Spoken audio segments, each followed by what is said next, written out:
नमस्कार, मी लतिका। आज आपण मटण आळणी भात बनवूया। त्यासाठी बघा 300 ते 350 ग्रॅम मटण घेतलेलं आहे आणि स्वच्छ साफ करून घेतलेलं आहे। त्याच्यात काय केलेलं असं हाडांचं घेतलेलं आहे बघा, म्हणजे बांडीचा भाग मी आणलेला आहे।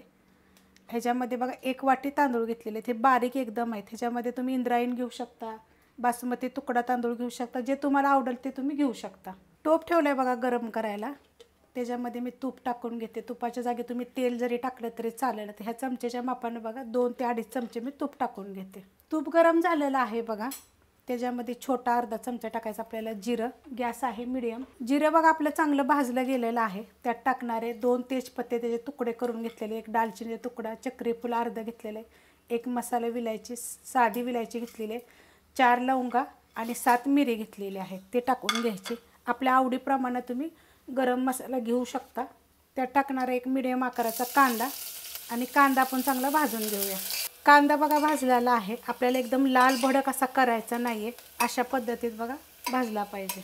गॅस करते बारीक। त्यात टाकणार आहे बघा थोडीशी हळद, आपली घरची असल्यामुळे ना छान असा कलर येतो बघा। त्यात टाकायचं आपल्याला हे मटणाला जरी तुम्ही हळद आणि मीठ लावून ठेवलं तरी चालते 1 10-15 मिनिटासाठी। आता हे चांगलं ह्या हळदीमध्ये पहिलं चांगलं थोडंसं मी परतून घेते आणि नंतर आपण ह्याच्यामध्ये मीठ टाकूया। 1च मिनिट बघा मी असं परतून घेतलेलं आहे, जास्त काय परतलेलं नाही आहे।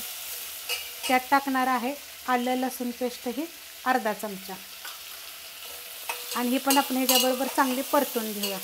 तुम्ही कांदा टाकल्यानंतर जरी टाकली तरी पण चालू शकतं। आता याला 2 ते 3 मिनटं मी एकसारखं परतून घेणार आहे। त्यात टाकूया आपण आता चवीप्रमाणे मीठ आणि त्याला चांगलं परतून घेऊया, जेणेकरून ह्याला चांगलं पाणी सुटेल। 2 ते 3 मिनटं बघा मस्त असं मी परतून घेतलेलं आणि छान असं बघा पाणी सुटलेलं आहे। असं पाणी सुटून द्यायचं आणि मटणाचा बघा अशा पद्धतीत कलर आलेला, एवढं परतून घ्यायचं। मीडियम गॅसवर आपण थोड्या वेळानं असं हलवून परतायचं, म्हणजे जे आपले बाकीचं बी साहित्य टाकलेलं आहे हे पण चांगलं आपलं भाजलं जातं। तुम्ही हे सेम कुकरमध्ये जरी केलं तरी चालेल। आता ह्यात ओतणार आहे मी गरम पाणी।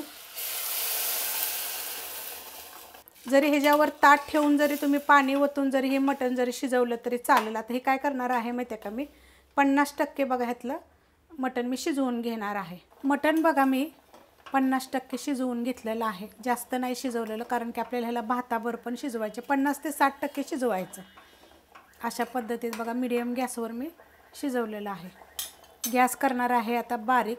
आता ह्याच्यामध्ये आपल्याला भात पण शिजायसाठी आपल्याला पाणी पाहिजे, तर ह्यात काय करायचं आपल्याला कोमट पाणी टाकायचं किंवा गरम उकळलेलं पाणी जरी असेल तरी पण चालू शकते। तर मी दुसरीकडं पाणी ठेवलं होतं, ते पाणी मी टाकून घेणार। आता तुम्हाला ह्यातलं सांगते, जर हे मटण पूर्ण जरी शिजवून तुम्ही घेतलं तरी चालेल।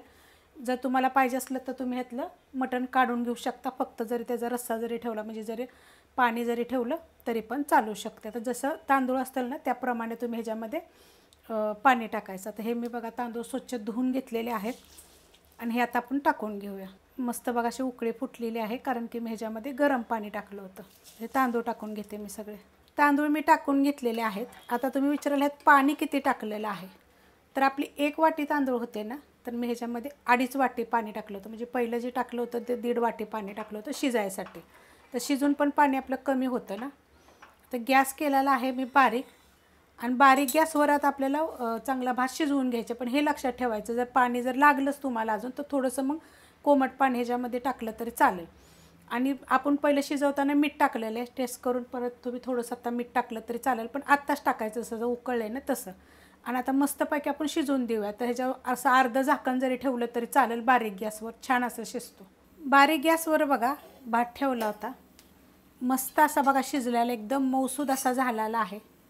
हे बघा एकदम गाळ असा शिजलेला आहे, अशा पद्धतीत। आता ह्याच्यामध्ये तुम्ही जर इंद्रायणी घेतला, तुकडा तांदूळ घेतला आणि एकदम मऊसूद असा होतो तो आणि एकदम असा पातळ थोडासा होतो, तर अशा पद्धतीनं पण तुम्ही एकदा करून बघा, किती छान असा झालेला आहे बघा, मस्त असा भात। आता ह्याच्यामध्ये मी मटण काय काढलं नाही, तुम्हाला काढायचं असलं तर तुम्ही काढू शकता ना। अशा पद्धतीत एकदा करून बघा। रेसिपी आवडली तर लाईक करा, सबस्क्राईब करा, कमेंट करा आणि शेअर बी करा।